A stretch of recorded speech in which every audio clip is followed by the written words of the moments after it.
కాబట్టి నేను మీకు ధైర్యంగా ప్రకటించగలుగుతున్నాను.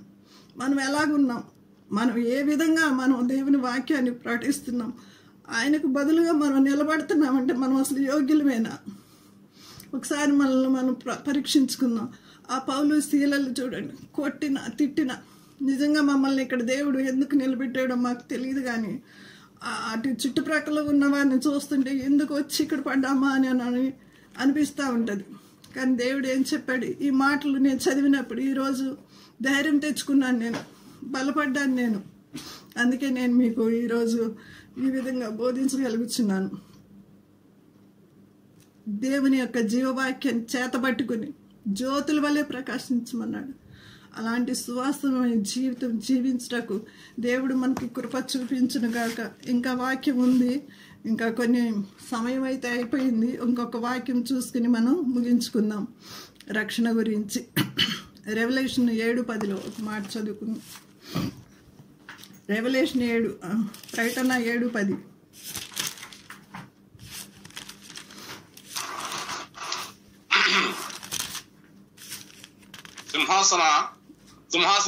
సింహాసనీయుడైన మన దేవునికి గొర్రెపిల్లకు మన రక్షణకే స్తోత్రమని మహాశబ్దంతో వెలుగెత్తి చెప్పిరి. చాలండి. సింహాసనాసీనుడైన మా దేవునికి గొర్రె పిల్లకును మా రక్షణకై స్తోత్రమని మహాశబ్దంతో వాళ్ళు ఎలుగెత్తి చెప్పారండి. వీరు మహాశ్రమల నుంచి వచ్చిన వారు, ఎన్నో శ్రమలు తాళుకున్నారు, ఎన్నో నిందలు అవమానాలు భరించిన వారు. వీరు ఏం చెప్తున్నారంటే, మాకు వచ్చినటువంటి గొప్ప రక్షణకి, ఇందాక హెబ్రీ పత్రిక 2:3 చదువుకున్నాం కదా, చూసాం కదా.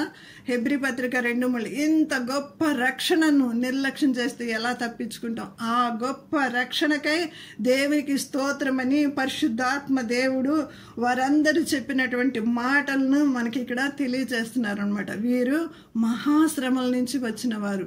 ఆ మహాశ్రమలు తప్పించుకోవాలంటే మా మమ్మీ ఒక పాట పాడుతూ ఉంటుంది. మాకు చిన్నప్పుడు దైవికంగా మా మమ్మీ చిన్నప్పటి నుంచి, మేము ఇంత స్మాల్ కిడ్స్గా ఉన్నప్పటి నుంచి మమ్మల్ని ఒక మంచి బోధలో శిక్షణలో మా తల్లిదండ్రులే మాకు బోధకులు, మా తల్లిదండ్రులే మాకు పాఠశాల, మాకు ఆ చర్చ్ అనమాట. వారు మాకు బోధించినవి మేము ఎప్పటికీ మర్చిపోలేము.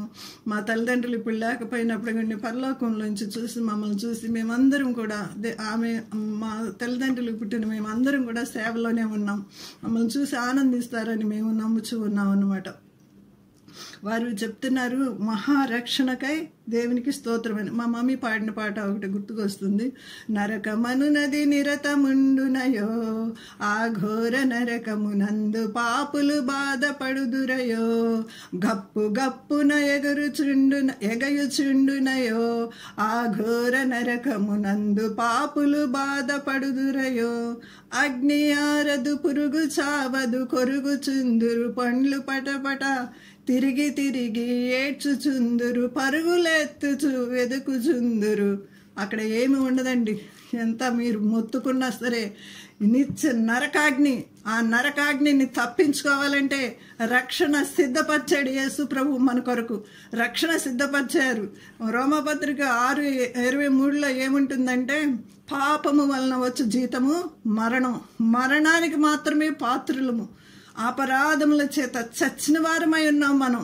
మరణానికి పాత్రులమైన మనల్ని ఆయన తన ప్రేమతో మనల్ని రక్షించాడు.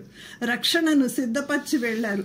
ఆ రక్షణను మనం పొందుకున్నట్లయితే ఆ నిత్య నరకాగ్నిని తప్పించుకుంటాం. దయచేసి నిర్లక్ష్యంగా ఉండక దేవుని మాటలకు లోబడండి. రక్షణ పొందిన మనము దేవుని అడుగుజాడల్లో మరి కరువైన కష్టమైన రోమపత్రికలో ఒక మాటలు ఉంటాయి, ఎన్నో సార్లు నేను చదువుకుని ఉంటాను. ఒకసారి చూద్దాము. కరువైన ఖడ్గమైన ఏది ఆయన ప్రేమ నుంచి మనలను 8:31 ఇట్లుండగా ఏమందుము, దేవుడు మన పక్షమై ఉండగా మనకు విరోధి ఎవరు? తన సొంత కుమార్ని అనుగ్రహించటకు వెనుదీయక అది కూడా చదువుతాను. మన అందరి కొరకు ఆయనను అప్పగించిన వాడు ఆయనతో పాటు సమస్తమును మనకెందుకు అనుగ్రహింపడు? దేవుని చేత 37 చదవండి బ్రదర్. అయినను మనలను ప్రేమించేవాని 35 ద్వారా మనము వీటన్నిటిలోనూ అత్యధిక విజయం పొందుతున్నాము. 35 నుంచి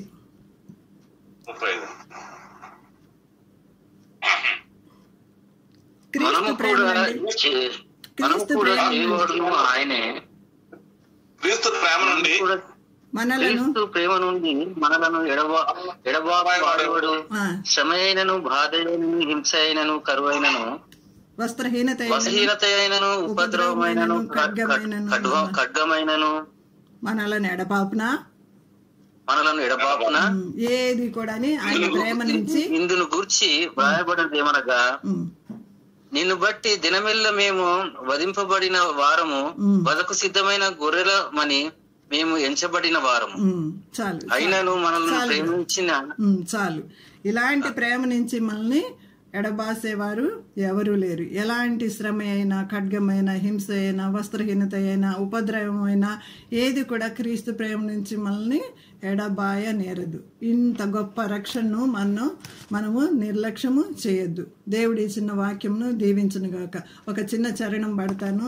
ఇంత గొప్ప రక్షణను నిర్లక్ష్యము చేసేదవేలా, రక్షణ దినమిదియేరా తక్షణమే కనుగొనరా, రక్షణ దినము ఇదియే, రక్షణ దినమిదియేరా తక్షణమే కనుగొనరా, ఇదియే దేవుని వరము, ఇదియే దేవుని వరము, ముదమారగ చేగునుము, ప్రేమామృతధారలు చిందిన మన యేసుకు సమమెవరు.